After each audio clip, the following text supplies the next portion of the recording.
இணைந்த வடக்கு கிழக்கிற்கு மீளப் பெற முடியாத சமஷ்டி முறையிலான அரசியல் தீர்வே நிலையான தீர்வு என்ற தொனிப்பொருளில் முல்லைத்தீவில் நேற்று கலந்துரையாடல் ஒன்று இடம்பெற்றுள்ளது.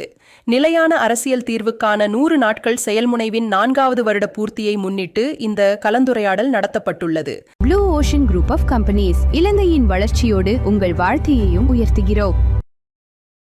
அரசியல் பிரமுகர்கள், சமூக செயற்பாட்டாளர்கள், சிவில் அமைப்புகளின் பிரதிநிதிகள் மற்றும் இளைஞர்கள் உள்ளிட்டோர் இதில் கலந்து கொண்டனர்.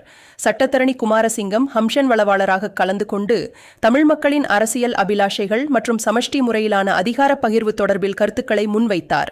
இதன்போது 13வது அரசியலமைப்பு திருத்தம் மட்டும் தமிழ் மக்களின் நீண்டகால அரசியல் அபிலாஷைகளுக்கு முழுமையான தீர்வாக அமையாது என தெரிவிக்கப்பட்டது.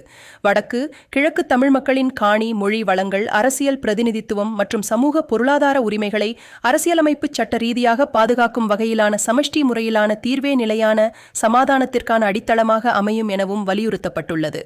இன்று வடக்கு கிழக்கு மட்டுமல்ல, சமஷ்டி என்று ஒரு தீர்வு கொண்டு வரப்படுகின்றது. இலங்கையில் இனமுறுகளுக்கான முற்றுமுழுதான இனப்பிரச்சனைக்கான தீர்வினை அது எட்டும்.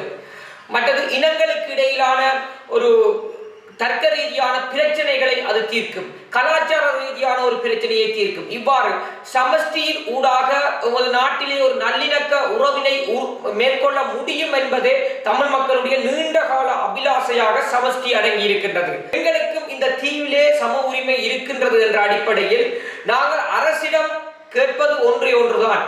தமிழ் மக்களுக்கு இழைக்கப்பட்ட அநீதியில் இருந்து தமிழ் மக்களை விடுவித்து அவர்களுக்கு ஒரு சமஷ்டி தீர்வான ஒரு தீர்வை நீங்கள் கொண்டு வருகின்ற பொழுது இலங்கை தீவானது ஒரு மாறிய ஒரு சிங்கப்பூருக்கு நிகராக மீண்டும் கட்டியெழுப்பப்படும்.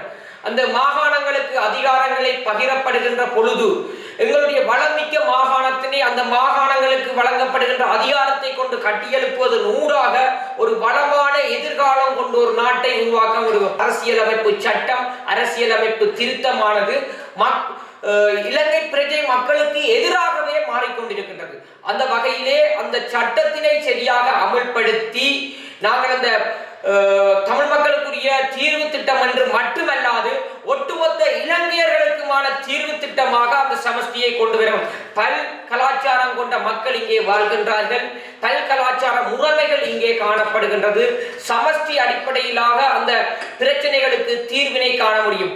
மக்களுடைய சுதந்திர உரிமைகளையும் அவர்களுடைய அடிப்படை உரிமைகளையும் பேணி பாதுகாக்க வேண்டும். தமிழ் மக்களுக்கு, வடக்கு கிழக்கு மக்களுக்கு சமஷ்டி முறையிலான தீர்வை கோரியதாகவே இருக்கும்.